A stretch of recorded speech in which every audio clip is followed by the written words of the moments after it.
Friends, good morning সবাইকে। আজকে ব্লগটা করব অন্যরকম। আজ বৃহস্পতিবার, আর ঠাকুরের সিংহাসন আমি পরিষ্কার করে নেব।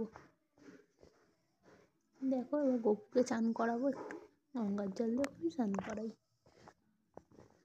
খুব ঠান্ডা লাগছে বলছে, কিন্তু চান তো করতেই হবে বাবা। ওর গাটাকে ভালো করে স্পঞ্জ করে দেবো। জল থেকে উঠিয়ে বসিয়ে দিলাম, দিয়ে ভালো করে মুছিয়ে দেবো।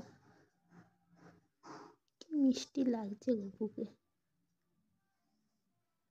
যেন ও চোখ মুখ কথা বলছে, এত সুন্দর লাগছে, তাই না?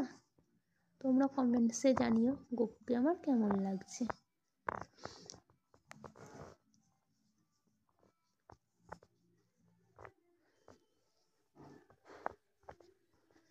গপু হাসছে, দেখো গপুকে চান করিয়ে বসিয়ে দিয়েছি।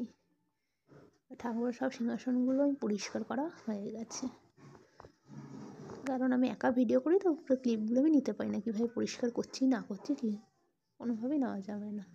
এ দেখো এতগুলো ফুল, আর আমার ফুল দিয়ে পুজো করতে খুব ভালো লাগে, আর ফুল না থাকলে আমার মন খারাপ হয়ে যায়। দেখো আজ গপু আমার ম্যাচিং ম্যাচিং জামা পরেছে, ম্যাচিং আসনে বসেছে। দেখো সব ফুল দিয়ে ঠাকুর আমি সাজিয়ে নিয়েছি। আর লক্ষ্মী বা যেহেতু ঘরের কাজটা তো সাজাতেই হবে, না সাজালে ভালো লাগে না।